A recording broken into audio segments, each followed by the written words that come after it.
Pata Talk, mahali pekee tunajadili masuala mbalimbali ya kijamii, kisiasa na kiuchumi, bila kusahau sanaa pamoja na michezo. Leo tuna mada nzito mezani na tuko na mtaalamu ambaye atatuongoza katika mada hiyo.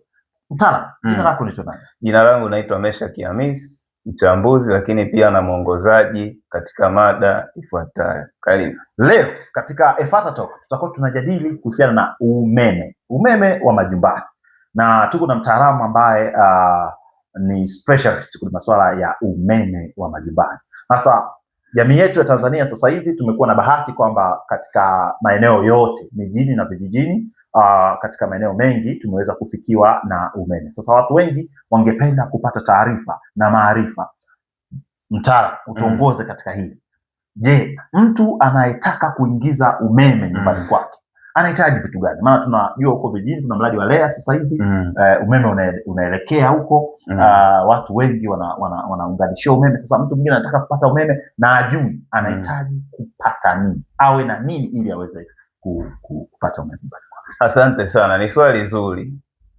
Mtu kama anahitaji umeme, kitu cha kwanza lazima kwanza apate kibali, aende kuomba TANESCO kule. TANESCO atakuja, kama hiyo sehemu haina nguzo manake watamwekea nguzo, lakini kama kuna nguzo watachukua kwenye ile nguzo ya jirani. Hivyo umeme unatoka kwenye ile nguzo ya jirani alafu unakuja kwake. Kwa sababu huu umeme ni wa majumbani, tunaita single phase, manake unakuwa na nyaya mbili. Nyaya moja ni ya moto, nyaya moja ni ya kukamilisha mzunguko, au kwa lugha rahisi wanaita live and neutral. Alafu baada hapo zile nyaya zinaingia kwenye mita ya mteja, lakini kabla zijaingia kwenye mita ya mteja kuna waya wanauita tail waya, ambazo hizi nyaya mbili ndo zinakuwa zinaingia pale.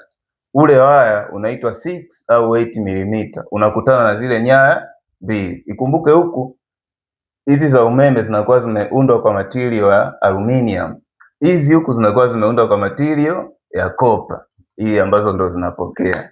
Alafu zikitoka hapo ndo zinaenda sasa kwenye mita. Kwenye mita pale input, nyaya zinazoingia, waya wa kwanza unakuwa ni waya, unaweza kawa ni mwekundu labda live, ule wa pili unakuwa ni neutral. Kwa Kiswahili kizuri ni kama chanya na hasi. Chini kule sasa kwenye mita zinazotoka anatangulia hasi, unaweza kawa ni wa blue, alafu inafuata chanya. Chanya inaweza kawa na rangi mwekundu au muda mwingine hata tunaita kahawia. Zikitoka pale zinaenda kwenye main switch, wanaita distribution board, wengine wanaita consumer unit, kwa lugha ya mtaani tunaita main switch. Zinaingia sasa kule kwenye main switch. Kule kwenye main switch zinaingilia, kuna sehemu wanaita isolation, isolation switch, ambayo hii ina ukubwa inaanziaga ampia 100, 80 na kadhalika. Alafu zikitoka pale hizi nyaya kule kwenye main switch kuna sehemu tatu kama mbili au tatu. Sehemu ya kwanza ni ile sehemu ambapo zile nyaya za neutral, nyaya za chanya hasi zinaingilia pale. Alafu sehemu nyingine zinaingilia zile nyaya za grounding au wengine wanaita earthing, zile nyaya ambazo wanachimbia kwenda chini. Alafu mle ndani kitu kingine kuna zile wengine wanaitaga miniature. Sasa mtu labda anataka ingize, unamsikiliza sasa mteja wako, anataka nyumba yake ile afunge vitu gani. Kama atakwambia nataka nifunge jiko la umeme, nataka nifunge taa, nataka niwe na matumizi labda ya TV, nataka niwe na matumizi ya mashine ya kufulia, yani washing machine. Sasa namna ya kumfungia kwenye vile vidude, kila mashine ina wati zake.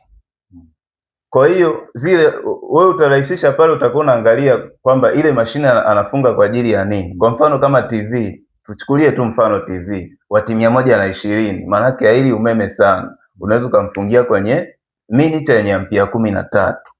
Labda anataka kwa ajili ya matumizi labda ya kuchaji simu, tunaita zile switch circuit. Maana yake utamfungia kwenye 13 ampia au 16 mpaka 20 wengine wanafungiwa. Ikumbukwe kumfungia mteja vifaa inatokana pia na mchoro wa nyumba yake. Hauwezi ukaingia tu kwa mteja wako kaanza kumwambia funga hapa. Atakupa we vitu anavyovitaka, zeni mtakaa chini, mtaandaa mchoro unaitwa systematic. Kuna block, lakini kuna ule wiring diagram. Kama ni chumba hichi, mnachora kabisa vitaingia vitu gani, atatumia vitu gani. Kama nyumba yake na vyumba 10, vyumba vyote lazima viwe vina michoro, vina symbols zile ambazo yanataka. Kwa sisi tutaongozwa na kile anachokitaka, tutarepresent kwa kutumia symbols. Kama ni switch, kama ni TV, kama ni sehemu ya heater ile ya kupashia maji bafuni, kwa zote hizo tutaongozwa na nini? Na symbols. Na kingine ambacho nimeona ni changamoto, wateja wengi wao wanachanganya kwenye matumizi ya vifaa vya umeme. Kwa mfano, matumizi ya extension, wengi wamekuwa wakilipukiwa kwa sababu wana extension wanaitwisha matumizi mengi, wakati huo wenyewe imekuwa limited. Hiyo wateja wamekuwa wanachanganya sana kwenye matumizi ya hivi vifaa. Hivi vifaa vya umeme vimekuwa designed kwa limitation yake ni ampere. Kwa utakuta mtu labda na extension ina ampere 13. Hapo anataka chomeke pasi, hapo anataka pachike TV, hapo sijui anataka pachike heater kupashia maji. Mwisho wa siku kile kinakuja kinafanya nini? Kinalipuka au kinazidiwa. Kwa hiyo kuna muda pia tunawashauri wateja, kabla hawajatumia hivi vifaa vya umeme, lazima pia tujue matumizi yao ni yapi. Kama ni makubwa, ni vizuri wao wanafunguka, kwa sababu mwisho wa siku ikikosea kuna majanga makubwa kwa wewe mwenyewe, lakini pia kwa vifaa vyako na mali zako pia. Sawa. Mtazamo wa watu wengi hasa katika vijiji vya Tanzania ni kwamba umeme umekuwa chanzo cha kulipuka kwa nyumba. Kwa kuna baadhi ya watu anaogopa kuweka nyumbani kwake umeme, akiamini kwamba akiweka umeme basi inaweza kachoma nyumba yake. Sasa labda ungetusaidia ni hatua gani za kuchukua ili kuhakikisha kwamba umeme unaokuja nyumbani kwako unakuwa ni salama na unaweza kuwa na matumizi ambayo yatasaidia badala ya kuja kuwa hatarishi katika nyumba? Ndio.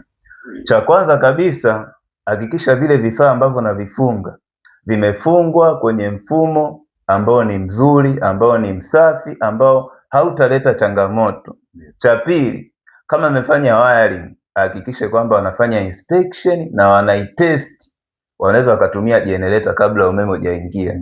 Wakijaribu, wakiona mfumo kweli umekaa sawa, basi waruhusu TANESCO kuja waje waingizie umeme.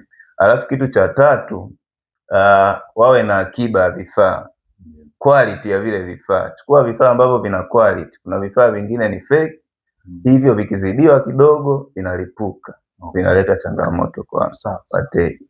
Labda sasa tujifunze pia kwa mtu ambaye ameshafunga umeme katika miaka mingi iliyopita na katika nyumba yake anasema kwamba bwana, nyumbani kwangu naona matumizi ya umeme ninayotumia yamekuwa makubwa sana kuliko hali ya kawaida.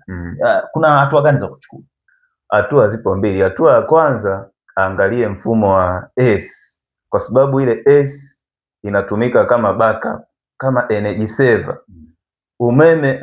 Umeme ukizidi inaushusha. Kwa ile S kama imechoka, maana yake inapelekea electronic leakage, yani kama lile bomba la maji umeacha wazi, maji yanavuja bila kutumia.